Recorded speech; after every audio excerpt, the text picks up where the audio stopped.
नमस्कार साथियों, स्वागत है आप सभी का एक बार फिर आरके एस एजुकेशन ऑफिशियल में। तो साथियों, आज आपके एक और वैकेंसी के बारे में हम चर्चा करेंगे और इस वैकेंसी का नाम है बीएसएससी इंटर लेवल वैकेंसी 2025।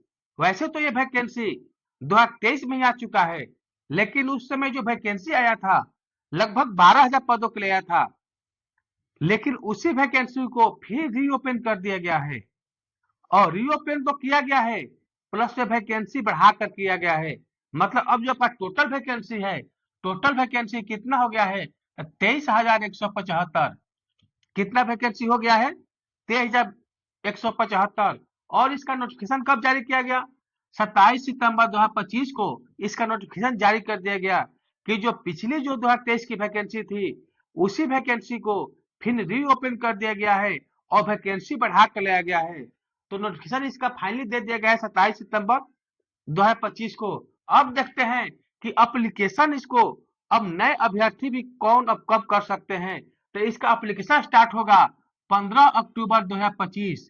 मतलब जो का भी फॉर्म पिछले नहीं भरे हैं, वो इस फॉर्म को भर सकते हैं कब से? 15 अक्टूबर 2025 से। उसके बाद लास्ट पेमेंट करने का जो डेट रहेगा वो 25 नवंबर 2025 तक आप लास्ट पेमेंट कर सकते हैं। और लास्ट फाइनल सबमिट कब कीजिएगा फॉर्म को? तो 27 नवंबर 2025। कब कीजिएगा? 27 नवंबर 2025। तो यहाँ पर एक और सवाल उठ के सामने आ रहा है कि जो पहले वैकेंसी में जो भी अभ्यर्थी अप्लाई किए थे, आखिर उनका क्या होगा? ये तो उनके साथ सरासर धोखा हो गया। तो इस धोखे को छिपाने के लिए, उस धोखे को छिपाने के लिए बीएसएससी ने क्या किया है, किसी वैकेंसी में और पद ऐड कर दिए हैं। मतलब और जो पोस्ट है वो ऐड कर दिए हैं, ताकि कम से कम ये लगे कि नहीं वैकेंसी बढ़ा के आया है।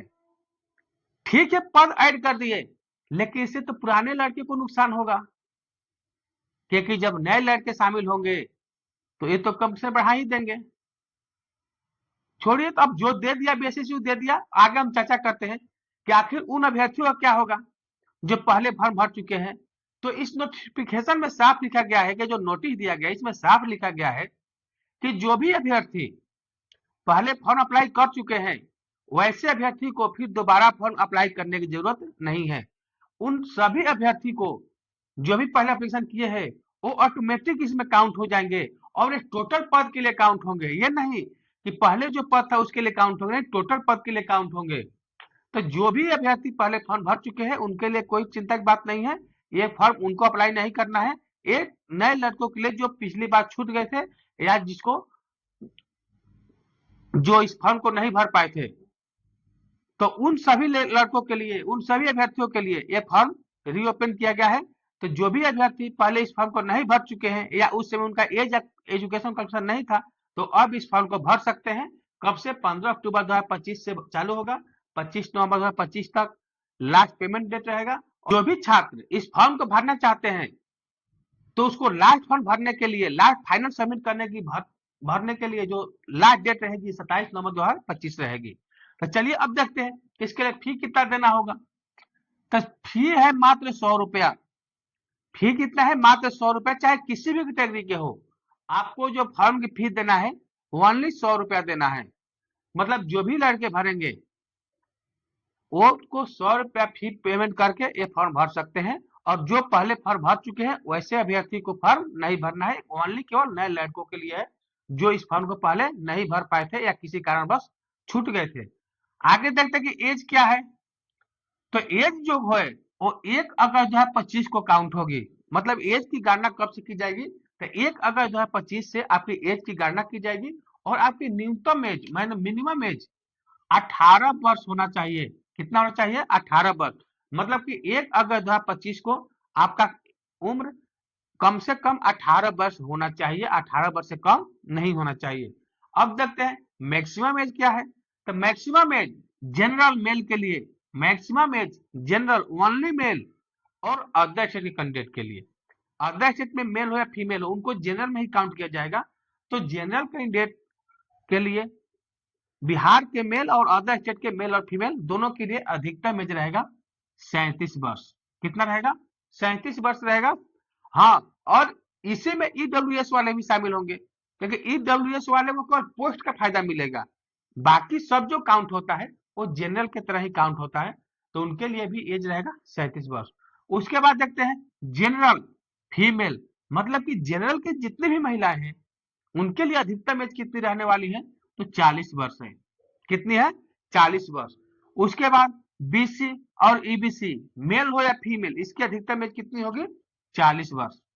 एससी एसटी, इसकी अधिकतम एज होगी 42 वर्ष। हाँ, और हाँ, अगर कोई भी विकलांग अभ्यर्थी है, कोई भी दिव्यांग अभ्यर्थी है, तो उनकी एज की गणना जिस कैटेगरी में आएंगे उसमें 10 वर्ष की छूट मिलेगी।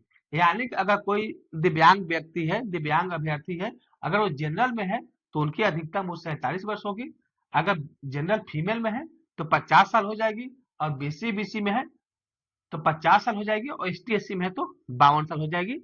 मतलब कि वो जिस कैटेगरी में रहेंगे उनमें 10 वर्ष का छूट मिलेगा उनको। उसके बाद एक और छूट दिया गया है कि वैसे अभ्यर्थी जो अधिकतम उम्र, ये जो अधिकतम उम्र क्राइटेरिया है, अधिकतम उम्र की जो क्राइटेरिया है 1 अगस्त 2015 को धारण करते हैं, साथ ही साथ जो इसका एजुकेशन क्वालिफिकेशन है वो भी उनके पास है, तो वो भी इस फॉर्म को अप्लाई कर सकते हैं किस डेट को लेकर के, 1 अगस्त 2015 को। मतलब कि वैसे अभ्यर्थी जिसका 1 अगस्त 2015 को अधिकतम एज इससे कम था, लेकिन अभी के डेट में इससे ज्यादा हो गया है, लेकिन 15 तक अधिकतम एज में ओवर उनकी काउंट होता था, मतलब कि इससे कम था, तो वो भी फॉर्म को अप्लाई कर सकते हैं। लेकिन कंडीशन एक और चीज क्या है कि उसी समय 1 अगस्त 2025 के पहले उनके क्वालिफिकेशन भी चाहिए। अब ये नहीं कि उस समय अधिकतम था, इंटर किए 2016 में, तो मान नहीं होगा। मतलब कि 1 अगस्त 2015 को 1 अगस्त 2015 को अधिकतम उम्र धारण करते हो और एजुकेशन क्वालिफिकेशन भी होना चाहिए, मतलब इससे ज्यादा नहीं होना चाहिए, तो वो भी इस फॉर्म को भर सकते हैं। अब आगे देखते हैं कि एजुकेशन क्वालिफिकेशन क्या है। तो एजुकेशन जो क्वालिफिकेशन है उसमें आपको 10+2 होना जरूरी है। मतलब कि जो भी इस फॉर्म को अप्लाई करेंगे उसको 10+2 होना चाहिए, मतलब कि इंटर पास होना चाहिए। उसके बाद तकनीकी योग्यता भी होना चाहिए और वांछनीय योग्यता भी होना चाहिए।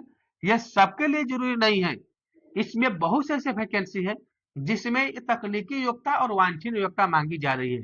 तो जिस पोस्ट के लिए मांगी जा रही है उस पोस्ट के लिए तकनीकी योग्यता वांछनीय योग्यता चाहिए, जिस पोस्ट के लिए नहीं मांगी जाएगी उसके लिए केवल 10+2 चाहिए। ये तो हो गया। अब देखते हैं कि टोटल पोस्ट क्या है। Total post 23,175। देखिए जनरल में कितना सीट है, जनरल में टोटल 10,142 सीट है। कितना सीट है, 10,142। ईडब्ल्यूएस में 2299, बीसी में 2562, ईडब्ल्यूएस में 3974, एससी में 3212, एसटी में 219 और बीसीडब्ल्यू मतलब पिछड़ा वर्ग महिला में 767। ये टोटल सीटों की संख्या हो गई कैटेगरी वाइज। लेकिन इन जो भी सीट है इसमें 35% का आरक्षण महिलाओं को है, वो भी किस महिलाओं को, जो बिहार की निवासी है।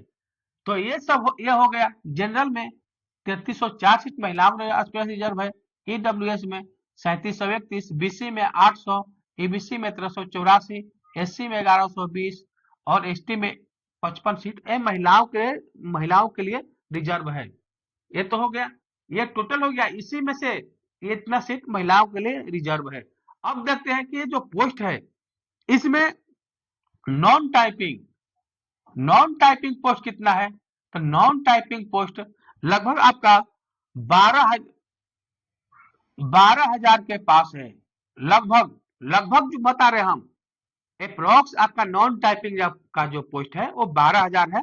अगर एक्यूरेट आपको बता रहे तो एक्यूरेट है 11,924 नॉन टाइपिंग है। लेकिन इसमें भी 4,036 ऐसे पोस्ट है जिसमें आपको टाइपिंग मांगेगा। ऐसा नहीं कि आपको टाइपिंग तो उस पद पर जा सकते हैं, लेकिन जिसके पास टाइपिंग होगा उसको वरीयता ज्यादा दी जाएगी। मतलब कि अगर इसको भी हटा दे तो टोटल आपके पास 7888 सीट नॉन टाइपिंग है, मतलब इसमें कोई टाइपिंग जरूरत नहीं है। तो ऐसे पोस्ट के लिए केवल आपको योग्यता कितना चाहिए, 10+2 चाहिए। हाँ, लेकिन हो सकता है सभी अलग अलग हो, तो किसी में 10+2 साइंस से मांगा जा रहा है, तो किसी में 10+2 साइंस तो चाहिए लेकिन किससे चाहिए, जीव विज्ञान से। किसी में 10+2 साइंस से चाहिए लेकिन मैथ से चाहिए। तो ऐसा ऐसा पोस्ट के अनुसार योग्यता मांगा जाएगा। उसके बाद टाइपिंग वाला जो पोस्ट है, इतना छोड़ के जो भी बचा पोस्ट, वो टाइपिंग वाला पोस्ट है। उसके लिए आपको तकनीकी योग्यता का प्रमाण पत्र भी देना पड़ेगा और वांछनीय योग्यता मतलब टाइपिंग पास करना पड़ेगा। किसी में हिंदी है, किसी में इंग्लिश है, किसी में हिंदी और इंग्लिश दोनों है। मतलब हर पोस्ट बाई पोस्ट जो भी है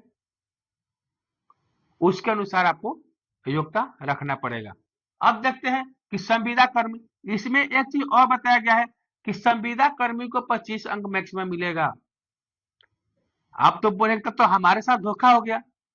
अब धोखा हो या कुछ भी हो, गवर्नमेंट ने निकाली है कि जो भी पहले संविदा कर्मी है, संविदा पर काम कर रहे हैं, उनको 25 अंक मैक्सिमम दिया जाएगा। लेकिन ऐसे नहीं कि सबको 25 अंक मिल जाएगा। 25 अंक लेने के लिए आपको 5 वर्ष का काउंट होगा और 1 वर्ष में आपका अधिकतम कितना मिलेगा, 5 अंक मिलेगा। और वो 5 अंक आपका अधिकतम हो गया, लेकिन आपका मिलेगा कितना, तो ये मिलेगा कि मान चले किसी वर्ष आपने 1 वर्ष में 300 दिन कार्य किया, कार्य दिवस पर मिलेगा, छुट्टी यहाँ पर शामिल नहीं होगा। मतलब आप 1 साल में किसी वर्ष 300 दिन कार्य किए, तो इसमें जितना दिन कार्य करेंगे उसमें 5 से गुना कर दिया जाएगा और उसमें 365 से भाग दे दिया जाएगा। कितना, 300 दिन अगर कार्य करते हैं तो उसे 5 से गुना कर दीजिए और 365 से डिवाइड कर दीजिए, लगभग आपका 4 पॉइंट कुछ मतलब आएगा। तो ये आपका उस साल के लिए आपका अंक दिया जाएगा। किसी साल 200 दिन ही ड्यूटी किए तो 200 गुने 5 भागा 365, मतलब कि आपको लगभग 3.25 अंक मिलेगा। इस प्रकार मतलब अधिकतम आपको 1 वर्ष के लिए 5 अंक दिया जाएगा। लेकिन ये नहीं कि 1 वर्ष काम कर लिए फुल, तो उसमें छुट्टी भी तो होगा। तो छुट्टी से मतलब नहीं है, जो कार्य दिवस मतलब जो कार्य किए हैं, छुट्टी वाला उसमें काउंट नहीं होगा। उसमें 5 से गुना कीजिए और उसमें 365 डिवाइड कीजिए, जितना आएगा वो 1 साल का बनेगा। अगले साल वैसे भी काउंट कीजिए। तो इस आधार पर अगर किसी को अधिकतम मिल सकता है 5 वर्ष के लिए, तो 25 अंक अधिकतम मिल सकता है, इससे ज्यादा नहीं मिलेगा। लेकिन ऐसे भी मैक्सिमम किसी को 25 अंक मिलेगा नहीं। लगभग मान के चलिए कि 3 साल 4 साल से किए होंगे तो लगभग 15-16 अंक से ज्यादा नहीं मिलेगा, क्योंकि उसमें छुट्टी भी गए होंगे। तो चलिए, ये तो हो गया संविदा कर्मी के लिए। अब देखते हैं कि सिलेक्शन प्रोसेस क्या है। तो सिलेक्शन प्रोसेस से पहले रिटेन होगा और रिटेन में क्या होगा, पहले पीटी, इसमें से 20 लड़के को बुलाया जाएगा मेंस के लिए।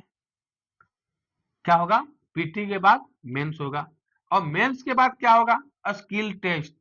अब बोलेंगे कि स्किल टेस्ट है क्या, तो स्किल टेस्ट में आपका टाइपिंग टेस्ट होगा, एमएस ऑफिस वर्ड टेस्टिंग होगा कि आपको जानकारी है कि नहीं, Hindi typing, English typing, computer ज्ञान, ये सब चेक होगा। लेकिन उसी के लिए जिस पोस्ट के लिए लागू हो, जिस पोस्ट के लिए लागू होगा उसके लिए चेक होगा। जिसके लिए लागू नहीं होगा, मतलब जिस पोस्ट में तकनीकी योग्यता वांछनीय योग्यता की जरूरत नहीं है, तो उसके लिए कोई जरूरी नहीं है। उसके बाद डीबी, उसके बाद मेडिकल, उसके बाद फाइनल आपका सिलेक्शन हो जाएगा।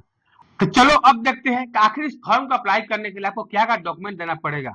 तो देखते हैं डॉक्यूमेंट क्या क्या देना पड़ेगा। तो आवश्यक डॉक्यूमेंट क्या क्या है, आपका 10th और 12th, मतलब 10th 10वीं और 12वीं के आपके पास अंक प्रमाण पत्र और सर्टिफिकेट होना चाहिए।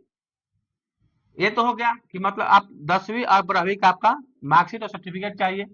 उसके बाद तकनीकी एवं वांछनीय योग्यता, तकनीकी एवं वांछनीय योग्यता भी आपके पास होना चाहिए। और ये कब तक होना चाहिए, अब लेकर डॉक्यूमेंट कब तक का होना चाहिए, तो लास्ट डेट कब का है, 27 नवंबर 2025 लास्ट डेट है।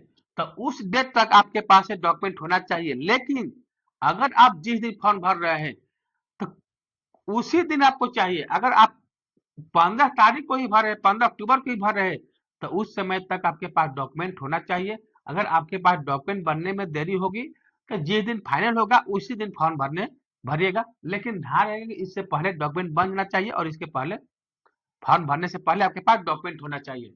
उसके बाद क्या है, आवासीय प्रमाण पत्र। अगर जिस किसी को भी आरक्षण से लाभ लेना है, जैसे ईडब्ल्यूएस का, बीसी, ईबीसी, एससी, एसटी का लाभ लेना है, तो वैसे कैंडिडेट को बिहार का स्थायी निवासी होना अनिवार्य है। और उसकी पहचान कैसी होगी, आवासीय प्रमाण पत्र से। तो वैसे अभ्यर्थी जिसको आरक्षण का लाभ लेना है उनके पास आवासीय प्रमाण पत्र होना अनिवार्य है।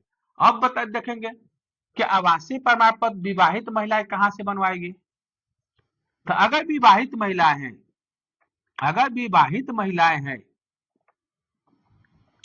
तो अपना आवासीय प्रमाण पत्र पिता के नाम और पता से बनवाएगी। कहां से बनवाएगी, पिता के नाम और पता से बनवाएगी। अगर वो पति के नाम और पता से बनवाएगी तो उसको आरक्षण का लाभ नहीं मिलेगा और उसका काउंट सीधे जनरल में कर दिया जाएगा। न न कैटेगरी का लाभ मिलेगा और ना ही महिला के जो 35 आरक्षण है ना उसका लाभ मिलेगा। तो खास करके विवाहित महिलाएं ध्यान दें कि जो भी विवाहित महिला है वो अपना आवासीय प्रमाण पत्र पिता के नाम और पता से बनवाए। ये हो गया। उसके बाद जाति प्रमाण पत्र, जो भी एससी एसटी कैंडिडेट है वो अपना जाति प्रमाण पत्र जमा करेंगे। एनसीएल, जो भी बीसी और ईबीसी के कैंडिडेट है वो अपना एनसीएल जमा करेंगे। इसमें भी वही रूल है कि जो भी विवाहित महिलाएं हैं वो अपना जाति प्रमाण पत्र या एनसीएल प्रमाण पत्र अपने पिता के नाम और पता से बनवाए। ये तो मालूम हो गया कि जितनी भी विवाहित महिला है वो अपना जाति प्रमाण पत्र हो या एनसीएल प्रमाण पत्र जिसके लिए जो भी लागू होगा अपने पिता के नाम और पता से बनाए। उसके बाद क्या हो गया, ईडब्ल्यूएस। हाँ, तो यहाँ ध्यान दीजिए कि जितने भी ईडब्ल्यूएस के कैंडिडेट हैं अगर वो विवाहित महिलाएं हैं तो अपना जो आवासीय प्रमाण पत्र बनाएगी ये पिता के नाम पता से बनवाएगी। और इनको एक आय प्रमाण पत्र देना रहता है तो आय प्रमाण पत्र पति के नाम और पता से बनवाएगी। मतलब कि ईडब्ल्यूएस वाले के कैंडिडेट को ध्यान देना है, जो भी विवाहित महिला है, कि आवासीय प्रमाण पत्र अपने पिता के नाम से बनवाएगी, लेकिन जो आय प्रमाण पत्र बनेगा वो उनके पति के नाम से बनेगा। तो ये हो गया। उसके बाद दिव्यांगता संबंधी प्रमाण पत्र, जिसके लिए लागू होगा, जो दिव्यांग होंगे, जो विकलांग होंगे, वो ये प्रमाण पत्र जमा करेंगे। स्वतंत्रता संबंधी प्रमाण पत्र, ये जिसके लिए लागू होगा वो ये प्रमाण पत्र जमा करेंगे। मतलब कि सबके लिए नहीं है, जिसके लिए लागू होगा वो जमा करेंगे। एनओसी, हाँ एनओसी, वैसे अभ्यर्थी जो पहले से ही बिहार सरकार में जॉब कर रहे हैं तो वैसे अभ्यर्थियों को एनओसी देना अनिवार्य होगा। अगर वो एनओसी देते हैं तो उनको दो फायदा मिलेगा। अगर वो 3 वर्ष का सर्विस कर चुके हैं तो ये जो एज की क्राइटेरिया है इसमें भी 5 वर्ष का अतिरिक्त छूट मिलेगा। जिस कैटेगरी में वो आएंगे, अगर वो बिहार सरकार के अंतर्गत 3 साल की जॉब कर चुके हैं और एनओसी मिलता है उनको, तो वैसे अभ्यर्थियों को 5 वर्ष का अतिरिक्त छूट दिया जाएगा। ये तो हो गया। तो वो जिनको एनओसी के देना होगा वो अपना एनओसी देंगे। उसके बाद संविदा कर्मी, जो भी संविदा कर्मी है वैसे अभ्यर्थी अपना संविदा कर्मी होने के प्रमाण पत्र देंगे। क्या देंगे, संविदा कर्मी होने के प्रमाण पत्र देंगे। अगर संविदा कर्मी होने के प्रमाण पत्र नहीं देते हैं तो उनको ये जो अंक मिलने वाला है प्रत्येक वर्ष के अनुसार से काउंट करने के बाद ये उनको अंक नहीं दिया जाएगा। वो सीधे ओपन से, मतलब जो सीधी भर्ती है उसमें काउंट होंगे, वो इतना मार्क्स लाना पड़ेगा।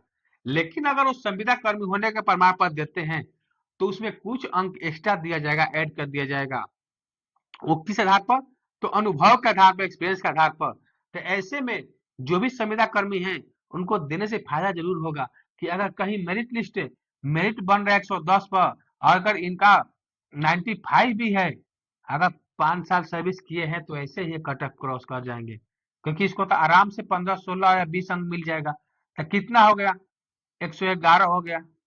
कट ऑफ तो बना है 110 पर, इनका 95 लाने के बावजूद भी 111 हो गया। कब फायदा मिलेगा? जब संविदा कर्मी होने का प्रमाण पत्र देंगे तब। तो साथियों, ये तो हम बता दिए कि बिहार से के द्वारा जो इंटर लेवल जो वैकेंसी आई है उसके बारे में क्या क्या बताया गया है और क्या क्या नई जानकारी निकल के सामने आई है, तो उसके बारे में हम चर्चा किए। अगर इसमें कहीं भी कंफ्यूजन हो या कहीं भी आपको डाउट हो तो आप कमेंट के माध्यम से पूछ सकते हैं, कॉल भी कर सकते हैं, व्हाट्सएप भी कर सकते हैं, आपको जो मर्जी वो कर सकते हैं। हम आपके लिए 24 आवर तत्पर रहेंगे, आप जैसे पूछेगा वैसे आपको हेल्प करने की कोशिश करेंगे। तो आज के लिए इतना ही, फिर आगे मिलते हैं अगले वीडियो में, तब तक के लिए धन्यवाद।